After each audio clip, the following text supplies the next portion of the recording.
ચલો વિદ્યાર્થી મિત્રો, ભાગીદારી વિષય પ્રવેશના આ છઠ્ઠા વિડીયોથી હું કમિશનનો એક નવો ટોપિક શરૂ કરું છું, જે ચોપડીના ઉદાહરણ નંબર 3માં આપ્યો છે. આ ઉદાહરણ જે શીખવાડું છું આવો દાખલો સ્વાધ્યાયમાં પણ નથી. તો સૌપ્રથમ દાખલાની રકમ શીખીએ. જયેશ, સુરેશ અને પંકજનું નફા નુકસાનનું પ્રમાણ 6:2:3 છે. દાખલાની અંદર નફા નુકસાનનું પ્રમાણ આપેલું છે, માટે જો દાખલામાં નફો થાય તો આ પ્રમાણમાં વહેંચાય, સરખે હિસ્સે વહેંચાય નહીં. હવે કહે છે કે મેનેજરને કમિશન બાદ કર્યા પછીના નફા ઉપર 10% લેખે 6,600 કમિશન મળે છે. દાખલાની અંદર કમિશન બાદ કર્યા પછીના નફા ઉપર એટલે રીત નંબર 2નો ઉપયોગ કર્યો હશે, પરંતુ દાખલાની અંદર નફો આપવાના બદલે કમિશનની રકમ આપી છે. આ 6,600 છે ને એ નફો નથી, કમિશન છે. અને તમને પ્રશ્ન કરે છે કે ત્રણેય ભાગીદારના નફાની વહેંચણી કરો. તો એ નફાની તમારે વહેંચણી કરવાની છે, એટલે વહેંચણી પાત્ર નફો શોધી અને ભાગીદાર વચ્ચે વહેંચવાનો છે. પણ કમિશન આપેલું છે, તમને નફો નથી આપ્યો. તો આ કમિશન ઉપરથી વહેંચણી પાત્ર નફો કેવી રીતે શોધવો ને એ તમને આ દાખલામાં શીખવાડું. આ કમિશન ઉપરથી વહેંચણી પાત્ર નફો શોધવાની બે રીત છે. રીત નંબર 1 જે ચોપડીમાં આપી છે, અને એક બીજી રીતે પણ આ કમિશન ઉપરથી નફો શોધી શકાય છે. તમને પરીક્ષામાં જે રીત ફાવે એ રીતનો ઉપયોગ કરજો. હવે ચોપડીમાં જે રીત આપી છે એ પદ મૂકવાની રીત છે, એટલે મેં અહીંયા લખ્યું છે પદ મૂકીને ગણતરી કરવાની રીત. તો તમારે જો પદ મૂકીને ગણતરી કરવી હોય ને તો તમારે આ એક સ્ટેપ ધારી લેવું પડે.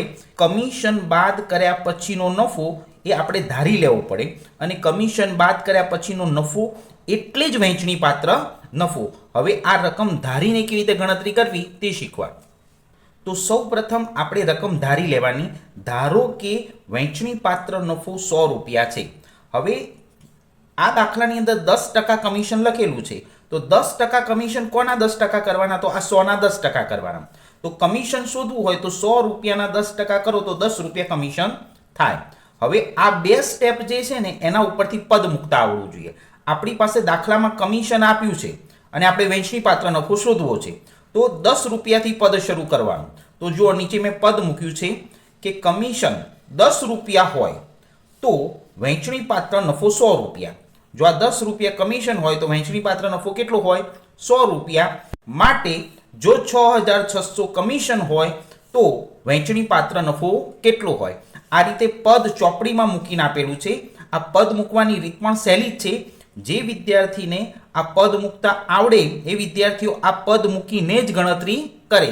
આ રીત પણ સહેલી છે. અને જેને પદ મૂકતા ના આવડે એ વિદ્યાર્થીઓ હું તમને એક રીત નંબર 2 બતાવીશ, એનો ઉપયોગ કરજો. હવે આ પદનું સાદું રૂપ આપી દેવાનું, ચોકડી ગુણાકાર કરવાનો, અહીંનો આની સાથે ગુણાકાર કરવાનો અને 10 વડે ભાગી દેવાના, એટલે તમને વહેંચણી પાત્ર નફો મળશે. 6,600 ગુણ્યા 100, તો 6,600 ગુણ્યા 100 અને આ 10 ભાગાકારમાં મૂકી દો. આનું તમે કેલ્સી ઉપર સાદું રૂપ આપો બેટા, તો આનો આની સાથે ગુણાકાર કરો અને 10 વડે ભાગી દો તો 66,000 રૂપિયા તમારો નફો આવશે. તમારી પેઢીમાં વહેંચણી પાત્ર નફો એટલે ભાગીદાર વચ્ચે વહેંચાય તેવો નફો 66,000 રૂપિયા હશે. હવે આ 66,000 રૂપિયા નફો ભાગીદાર વચ્ચે નફા નુકસાનના પ્રમાણમાં વહેંચવાનું. દાખલાની અંદર નફા નુકસાનનું પ્રમાણ આપેલું જ છે 6:2:3. તો આ બધાનું ટોટલ કરી દો તો 11 આવશે. મેં આગળ જે રીતે વહેંચતા શીખવાડ્યું એ રીતે આ 66,000 રૂપિયા 3 પાર્ટનર વચ્ચે 6:2:3ના પ્રમાણમાં વહેંચાશે. હવે નફાની વહેંચણી જુઓ. આ જયેશ, સુરેશ અને પંકજ આ 66,000 રૂપિયા 3 વખત લખી દીધા. આ 6/11, 2/11 અને 3/11. તમે કેલ્સી ઉપર આનું સાદું રૂપ આપશો. 66,000 ગુણ્યા 6/11 કરો એટલે 36,000 આવશે. એ જ રીતે સુરેશમાં 12,000 આવશે અને પંકજમાં 18,000 રૂપિયા આવશે. અને અહીંયા આગળ ભાગીદાર વચ્ચે નફાની વહેંચણી પૂરી થશે અને આ દાખલો પણ અહીંયા પૂરો થશે. હવે આ જ રકમ શોધવાની એક બીજી રીત છે. જે વિદ્યાર્થીઓને પદ મૂકવાની રીત યાદ ન રહેતી હોય તે વિદ્યાર્થીઓ રીત નંબર 2 સૂત્ર મૂકીને પણ ગણતરી કરી શકાય. હવે મેં આગળના વિડીયોમાં જે રીતે સૂત્ર શીખવાડ્યું હતું એ જ કમિશનનું સૂત્ર છે. કમિશન ઇઝ ઇક્વલ ટુ ચોખ્ખો નફો ગુણ્યા કમિશનનો દર ભાગ્યા 100 પ્લસ કમિશનનો દર. હવે આ સૂત્ર મૂકીને પણ ગણતરી કરી શકાય, પણ આ સૂત્ર મૂકીને ગણતરી કરીએ ને તો આપણને દાખલામાં આમાંથી ચોખ્ખો નફો મળશે. આ સૂત્રની મદદથી ચોખ્ખો નફો મળશે, વહેંચણી પાત્ર નફો મળશે નહીં. અને એ વહેંચણી પાત્ર નફો આપણે શોધવો પડશે, પછી નફો વહેંચાશે. તો જો આ સૂત્ર મૂકાઈ દીધું. હવે દાખલામાં કમિશન તો 6600 આપ્યું હતું. આ ચોખ્ખો નફો એ એમનો એમ લખી દઈએ. કમિશનનો દર પણ છાપીને આપ્યો છે, તો 10% કમિશન લખી દીધું. હવે 100માં 10% ઉમેર એટલે 110 થાય. તો નિયમ પ્રમાણે આ ભાગાકારવાળી રકમ અહીં ગુણાકારમાં જતી રહેશે અને ગુણાકારવાળી રકમ એ ભાગાકારમાં જતી રહેશે. આ પદનું સાદું રૂપ આપવાનું, આ પદનો આની સાથે ગુણાકાર કરી દેવાનું અને આ 10 ભાગાકારમાં લઈ લેવાના, એટલે આ રીતનું સાદું રૂપ તૈયાર થશે. હવે આ બેનો ગુણાકાર કરીએ અને 10 વડે ભાગી દઈએ તો આપણને ચોખ્ખો નફો 72,600 મળશે. કમિશન પહેલાનો ચોખ્ખો નફો 72,600 મળે. જો 72,600 કમિશન પહેલાનો નફો હોય અને એમાંથી આ કમિશન 6,600 બાદ કરી દઈએ, એટલે 72,600માંથી આ રકમ બાદ કરી દઈએ ને તો વહેંચણી પાત્ર નફો મળી જાય અને એ નફો મળે એ ભાગીદાર વચ્ચે વહેંચાય. હવે વહેંચણી પાત્ર નફો લાવવા પેઢીનો ચોખ્ખો નફો એટલે પેઢીનો કુલ નફો એમાંથી કમિશન બાદ કરી દઈએ. 72,600માંથી 6,600 કમિશન બાદ કરીએ તો 66,000 રૂપિયા એ પેઢીનો વહેંચણી પાત્ર નફો મળે. હવે આ નફો ભાગીદાર વચ્ચે 6:2:3 પ્રમાણમાં વહેંચાય.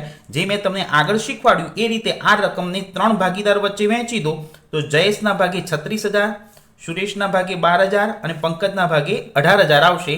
જે મુદ્દો મેં આગળ ગણતરીમાં બતાવ્યો છે માટે અહીંયા ફરી દર્શાવ્યો નથી. આ રીતનો દાખલો સ્વાધ્યાયમાં પણ આપેલો નથી. દરેક વિદ્યાર્થી ઉદાહરણ નંબર 3 જાતે તૈયાર કરી અને તમારી નોટબુકમાં ઉતારી લેજો. હવે એ જ રીતે એક નવો દાખલો મેનેજરના કમિશનની ગણતરી કરો.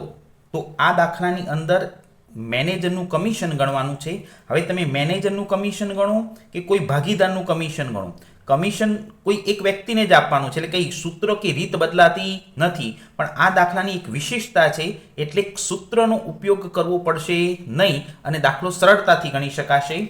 તો દરેક જણ ચોપડીની અંદર પાના નંબર 31 ઉપર જાઓ. દાખલા નંબર 3ની રકમ હું તમને સમજાવું અને આ રકમમાંથી મેનેજરનું કમિશન કેવી રીતે શોધવું અને આ દાખલો બીજા દાખલાથી કેવી રીતે અલગ છે એ હું પહેલાં સમજાવું અને પછી ગણતરી શીખીએ. તો વિસ્મય, અભિજીત અને કુનાલ 3:2:4 પ્રમાણમાં નફો નુકસાન વહેંચી લેતા ભાગીદારો છે. મેનેજરને તેનું કમિશન આપ્યા બાદ વધતા નફાના 10% કમિશન આપવાનું છે. દાખલામાં સ્પષ્ટ લખ્યું છે મેનેજરને કમિશન આપ્યા બાદ. કમિશન આપ્યા બાદ એવું લખે એટલે રીત નંબર 2 જ છે. 10% કમિશન આપવાનું છે, પણ જે ફેરફાર છે ને એ આ લાઈનમાં છે. હવે અહીં લખે છે કે અભિજીતના ભાગે ₹30,000 નફો આવે છે તો મેનેજરના કમિશનની ગણતરી કરો. દાખલાની અંદર જે આ લાઈન લખી છે ને આ લાઈનમાં પેઢીનો નફો નથી આપ્યો. આ જે 30,000 છે ને એ અહીંયા પેઢીનો નફો એવો શબ્દ નથી લખ્યો. આ કોઈ એક ભાગીદારના ભાગનો નફો છે. હવે જો દાખલામાં પેઢીનો નફો આપ્યો હોય તો જ સૂત્ર વાપરીને ગણતરી કરવાની. કોઈ એક ભાગીદારના ભાગનો નફો આપ્યો હોય તો તમારે કમિશનનું સૂત્ર વાપરવાનું નહીં અને આ એક ભાગીદાર ઉપરથી બધા ભાગીદારનો નફો શોધી અને કમિશનની ગણતરી કરવાની. ચલો હવે દરેક વિદ્યાર્થીઓ આ નોંધને તમારી નોટબુકમાં ઉતારી દેજો. પરીક્ષામાં આ નોંધ લખવાની જરૂર નથી કે જ્યારે દાખલામાં કોઈ એક ભાગીદારના ભાગનો નફો આપ્યો હોય, દાખલામાં માત્ર અભિજીતનો જ નફો આપ્યો છે એટલે કોઈ એક ભાગીદારનો નફો આપ્યો હોય અને કમિશન ગણવાનું હોય ત્યારે સૂત્રનો ઉપયોગ કરવો નહીં, કમિશનવાળું સૂત્ર વાપરવાનું નહીં, પરંતુ એક ભાગીદારના નફા પરથી પેઢીનો વહેંચણી પાત્ર નફો શોધી અને એના ઉપર ડાયરેક્ટ કમિશનની ગણતરી કરવી. તો એ ગણતરી કેવી રીતે કરવી એ હું શીખવાડું. હવે તમે દરેક જણ ચોપડીમાં જુઓ, નફા નુકસાનનું પ્રમાણ દાખલામાં છાપીને આપ્યું છે 3:2:4. ત્રણેય ભાગીદારના ભાગનો નફો જોઈએ તો કુલ 9 ભાગ થાય છે. આ 3 ભાગીદારોમાં અભિજીત એ વચ્ચેના નંબરનો ભાગીદાર છે, સેકન્ડ નંબરનો ભાગીદાર છે અને અભિજીતના ભાગનો નફો તમને આપ્યો છે. અભિજીતનો ભાગ પેઢીમાં 2 ભાગ છે. અભિજીતનો ભાગ કેટલો છે? 2. અને 2 ભાગનો નફો તમને 30,000 દાખલામાં છાપીને આપ્યો છે. તો આ 2 ભાગ ઉપરથી આખી પેઢીનો કુલ ભાગ કેટલો છે ને એ શોધી શકાય. આવું પદ બનાવતા આવડવું જોઈએ. અભિજીતનો નફો 2 ભાગે 30,000 હોય તો પેઢીનો કુલ 9 ભાગનો નફો કેટલો હશે? એવું પદ બનાવતા જે વિદ્યાર્થીને આમાંથી આવડે ને એને આ દાખલો સરળતાથી આવડે. તો હવે દરેક વિદ્યાર્થીઓ ધ્યાનથી જુઓ, મેં પદ મૂક્યું છે કે 2 ભાગે અભિજીતનો નફો 30,000 હોય તો પેઢીનો કુલ ભાગ એટલે 9 છે ને એ દરેકે દરેક ભાગીદારનો હિસ્સો છે. પેઢી 9 ભાગે કેટલો વહેંચણી પાત્ર નફો હશે? આવો પ્રશ્નાર્થ ચિહ્ન મૂકી દીધો. તો આ ચોકડી ગુણાકાર 9નો ગુણાકાર 30,000 સાથે કરવાનો અને એને 2 વડે ભાગી દેવાના. વહેંચણી પાત્ર નફો ઇઝ ઇક્વલ ટુ 30,000 ગુણ્યા 9 ભાગ્યા 2. આનું સાદુરૂપ કેલ્સી ઉપર આપો તો વહેંચણી પાત્ર નફો 1,35,000 રૂપિયા આવી ગયો. આ વહેંચણી પાત્ર નફો એટલે આમાં કમિશન નથી. કમિશન બાદ કર્યા પછીનો જ નફો કહેવાય. કમિશન બાદ કર્યા પછીનો નફો એટલે જ વહેંચણી પાત્ર નફો. હવે આના ઉપર ડાયરેક્ટ 10% કમિશન આપવાનું છે. તો હવે મેનેજરને કેટલું કમિશન મળશે એની ગણતરી 1,35,000 ઉપર થશે. હવે મેનેજરનું કમિશન, તો કમિશનનું સૂત્ર કમિશન ઇઝ ઇક્વલ ટુ વહેંચણી પાત્ર નફો ગુણ્યા કમિશનનો દર ભાગ્યા 100 કરવાના. કોઈ વિદ્યાર્થી આમાં પ્લસ કમિશનનો દર એવું ન લખે. આ રીત નંબર 2 મુજબનું સૂત્ર નથી વાપરવાનું. આની અંદર સાદું સૂત્ર મૂકીને જ ગણતરી કરવાની છે. તો આપણા દાખલામાં અહીંયા 1,35,000 વહેંચણી પાત્ર નફો છે ગુણ્યા કમિશનનો દર 10 ભાગ્યા 100. હવે આનું કેલ્સી ઉપર સાદું રૂપ આપો ને તો 13,500 જવાબ આવશે. મેનેજરને વર્ષના અંતે 13,500 કમિશન મળશે. હવે આ જ રીતનો એક બીજો દાખલો તમારે હોમવર્કમાં ગણવાનો છે. તો હોમવર્ક ચોપડીમાંથી ઉદાહરણ નંબર 4 તૈયાર કરવાનું. આ જ રીતનું છે, મેનેજરના કમિશનવાળું છે. ઉદાહરણ નંબર 4 ચોપડીના પાના નંબર 17 ઉપર છે. તો તમે દરેક વિદ્યાર્થીઓ 17 નંબરનું પેજ જોઈ ઉદાહરણ નંબર 4 હોમવર્કમાં જાતે કરો. તો હું અહીંયા આગળ મેનેજરના કમિશનની આ રીત દ્વારા દાખલા પૂરા કરું. ચલો હવે આ પ્રકરણનો આ અંતિમ છેલ્લો દાખલો છે જે ચોપડીના પાના નંબર 31 ઉપર આપ્યો છે અને દાખલા નંબર 11 છે. તો મેં આ ચેપ્ટરની અંદરથી બધા જ મુદ્દા અલગ અલગ આવરી લીધા છે. હવે આ અંતિમ દાખલો છે અને આ દાખલાની અંદર મૂડી પર વ્યાજ છૂટું પાડી અને થોડી ગણતરી કરવાની છે. તો સૌ પ્રથમ રકમ સમજાવું. A, B અને C સરખા હિસ્સાના ભાગીદારો છે. સરખા હિસ્સાના ભાગીદારો છે એટલે આ નફા નુકસાનનું પ્રમાણ જ લખેલું છે. સરખા હિસ્સાના એટલે 1:1:1 આ નફા નુકસાનનું પ્રમાણ લખેલું છે જે આપણને દેખાય નહીં. સરખા હિસ્સાના એટલે 1:1:1. તેમની કુલ મૂડી 4,50,000 છે. કુલ મૂડી એટલે બધા જ ભાગીદારોની ભેગી મૂડી 4,50,000 છે. તેમની મૂડીનું પ્રમાણ 1:3:2 છે. દાખલામાં બધા ભાગીદારોની મૂડી ભેગી આપી છે અને આ મૂડીને વહેંચવા માટે તમને દાખલામાં મૂડીનું પ્રમાણ આપેલું છે. પછી કહે છે પેઢી મૂડી પર વાર્ષિક 9%ના દરે વ્યાજ ચૂકવે છે.